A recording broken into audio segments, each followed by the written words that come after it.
So far as we know, Buddy here is a German Shepherd puppy who is no relation to the great Rin Tin Tin. Don't worry, though, it could happen. It's possible he might grow up to be just as big a star. The rise of Rin Tin Tin is a classic success story. And here's our Rita Braver to tell it. He's what generation? He is 12th in line. Meet Rin Tin Tin, the 12th, spokesdog for the American Humane Association, who recently presided over the ringing of the closing bell at the New York Stock Exchange. And if he seems at home with the cameras and the attention, it's no surprise. This Rin Tin Tin is heir to a dynasty of celebrity canines.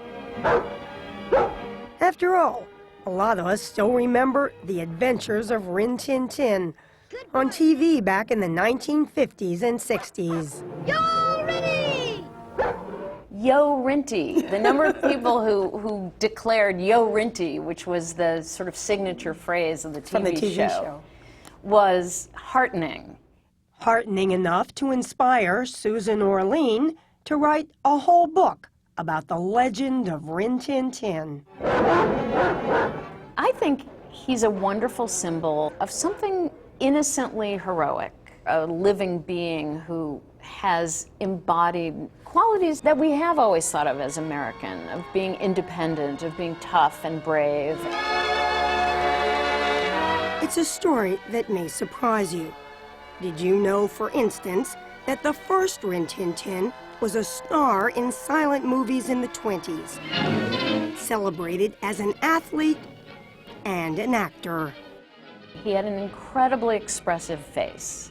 If you see any of the old movies or even the photographs, he manages to convey something very intelligent and very profound.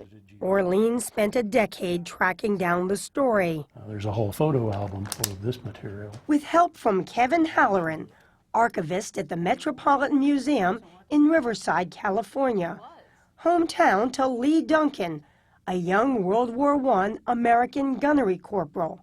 There's Lee. They're still in France at that time. It's the puppy. As shown in the film Finding Rin Tin Tin, Duncan discovered a family of German shepherds following a battle in France. Rinty, hey! He named one of them Rin Tin Tin after a popular French folklore character and managed to spirit him into the U.S. He felt that there was something about the dog that was exceptional. He even goes as far as writing a screenplay for Rin Tin Tin to star in a movie. Yes. How does he get Rin Tin Tin's paw in the door? Well, you know, Hollywood was very different back then. So Lee literally took the dog, screenplay under one arm, dog's leash in the other, walked up and down Sunset Boulevard, knocking on doors and saying, I've got this terrific dog. I also have the screenplay. Give us a shot. And the fledgling Warner Brothers did, greenlighting Duncan's film Where the North Begins, with Rinty playing a noble dog raised by wolves. The critics and the audience raved. He kind of became known as the dog who saved Warner Brothers. He was probably the most profitable star Warner Brothers had. Every time they got into trouble, they would release a Rin Tin Tin film and bail themselves out, so they referred to him as the mortgage lifter. You're watching the canine celebrity who earned $300,000 for his master in movies like $1 Million Collar, Tiger... At one point, Rinty was said to be getting 50,000 fan letters a month. He and his mate were written about as a Hollywood couple. Mr. and Mrs. Rin Tin Tin staying in the bridal suite. In one case, Nanette is supposedly interviewed saying she's going to give up her acting career until the puppies are older. And this was all written with a very straight face. But when talkies came in, like a lot of other silent film stars of his day, he was fired. Warner Brothers sent Lee a letter saying, we won't be needing Rin Tin Tin's services anymore because, as everyone knows, dogs don't talk. Rin Tin Tin went on the vaudeville circuit, and he did find some work in talkies, including the Lone Defender series. Come on, Lucy.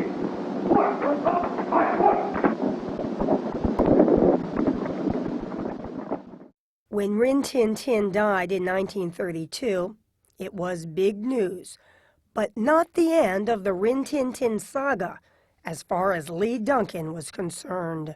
And he began saying, there will always be a Rin Tin Tin.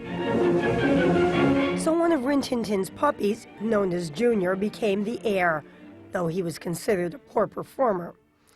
And as for the next Rinty, you suggest there may be a little scandal around Rin Tin Tin III. Yes, Rin Tin Tin III doesn't look anything like Junior. But direct lineage or not, Rin Tin Tin III enlisted in the Army in World War II. And apparently the harness, the saddlebag, it was all designed and made just for him to use. Exactly. And in fact, he was an important symbol for the Army at a time when American pets were being recruited for the U.S. military's first Canine Corps. people were being asked to part with their dearest companion and send them to the Army without any guarantee they would come back. So the Army needed to inspire people to do that, and Rin Tin Tin was the perfect model. Then in 1954, Rinty IV launched The Adventures of Rin Tin Tin on TV. It was a huge hit, spawning all sorts of products.